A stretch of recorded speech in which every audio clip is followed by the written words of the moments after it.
Hello and welcome to Access Sportsnet Lakers, brought to you by your Toyota dealers. We make it easy. Chris McGee, James Worthy, Robert Ory. We got Allie and Mike Trudell down at the arena. The Lakers fall to the Orlando Magic. It was the first time this year that they failed to close out a team and get the win after leading at the end of the third quarter. Disappointing, to say the least. They go 4-4 on this 8-game homestand.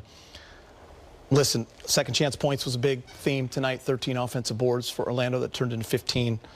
Second chance points, Lakers struggle from the free throw line, 20 of 28.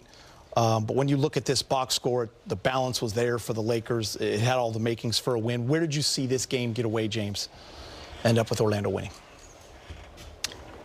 I don't know, Gid. I think some decision-making down the stretch.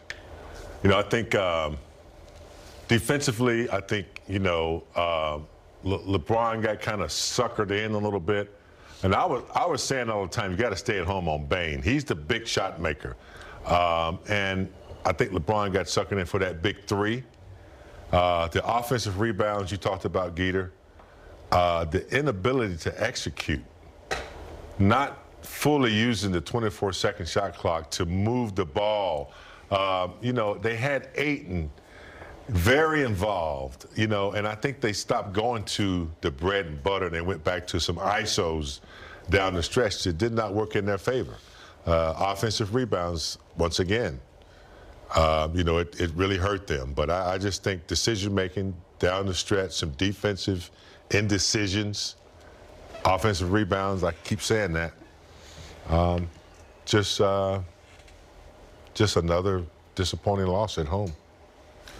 For me, I just think it boils down to bad luck.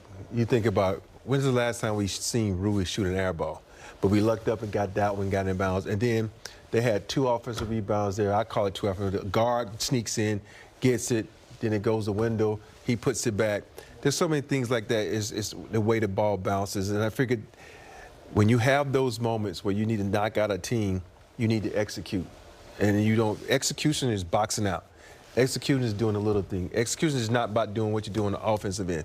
And I think there was some bad luck with some balls, but also it boiled down to execution. Yeah, and you guys are talking about, listen, I don't know if we can show you right now all 3 of these possessions, but, you know, Desmond Bane, the big 3, the Carter putback that came off an offensive rebound from a guard, and then the LeBron possession at the end. I think everyone thought Luka was shooting that ball. There's the Bane 3. There it is. There's some players you got to stay at home. He's known for being a big shot maker. So I know LeBron wanted to help a little bit and you know, going for a steal, but that was a big shot. And then this one, I mean, look, I don't know when Luka has not taken that shot in a big game situation. To have both he and LeBron on the same side, that was easy to guard, like a pass away. So I thought Luka would take the shot to give them a few seconds to possibly get an offensive rebound as well. And I think LeBron felt the same thing, and then not knowing probably how much time was left on the clock, and he's got to force that shot. I think the pump fake to relocate by Luka gave him a wide open shot, and it was actually closer. So LeBron was like, okay, I'm going to the basket. And now he's like, wait, what's happening? You know, and it was a little confusing. And for me, you know, I don't know if Luka, I doubt this, because Luka, he gonna shoot it regardless. He was 2 for 10 from 3. Mm-hmm. Do you think that played a part in it? Who knows? But LeBron was shooting it very well. And sometimes, you know, we settle for jump shots when Luka had a drive. You're so good at drawing the fouls.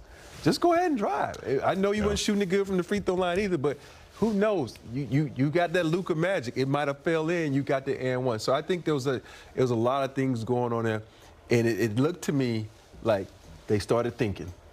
You know, when you think as a basketball player, that can kind of throw you off. So I felt like they were thinking a little too much. Look back to that big possession too, James, where we thought Luka got fouled on the 3 with Carter closing out. Yeah. And then they end up calling no foul. The Lakers did get the tip.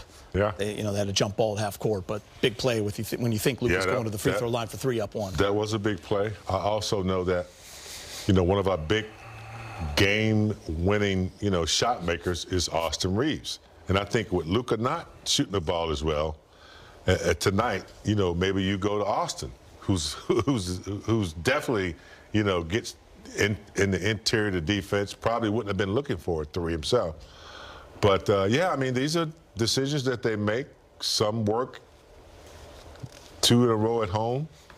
That doesn't taste very well. And so now they got to figure out how they can bounce back. So, Rob, let's talk Paolo Banchero. I mean, 12 for 22, 10 for 11 from the free throw line. Missed his first one late in the game, actually. It was a break for the Lakers. He ended up with 36. But when you look at his third quarter, Lakers had that 10, 12-point lead. 17 in the third really got Orlando right back in it, down 1 going into the fourth. You know, it was like him and Austin Reeves were just going at it in the third quarter, and he, you know, we joked about his nickname, but he showed us tonight that is not true. He came out, he took over the game. And one of the things we don't realize about this dude is a big body. This dude's 6'10". He's a tough cover. He's a tough cover. When he got it going like he has, it's hard to stop him. You think Marcus Smart, one of our best defenders, as I mentioned it, they show it. He's too little. He's a 6'10" guy. You can't block that. And then you got LeRae, who's a good, he just uses his footwork and just goes around you. This guy pulled everything out of his bag tonight, and he was very successful at getting to the rack. And this is why he was the #1 pick in the draft, because he has the skill set to do all these things. But this has been a down year for him. And, of course, when you play the Lakers, you come out of a slump. And they've now won 6 of 8, and they're getting themselves into the playoffs. He reminds me of LeBron James a lot. He has the size, the strength. He doesn't mind the physical contact. You know, I think his mid-range game is really, you know, outstanding. But as far as Rob's talking about, the size and the strength, I compare him a lot to LeBron. You guys, we were a little nervous about Desmond Bane throughout the whole night. He only had 10 going into the fourth. He was 0 for 5 from 3. He ends up with 22, so 12 of those come in the fourth, and 2 big threes, Rob. Yeah. One was to beat the shot clock from 30. What was I saying before the time? Do not let Bane get the ball. You know, it's something about playing the Lakers, you know, especially with this guy. Even when he was in Memphis, he loved playing against the Lakers.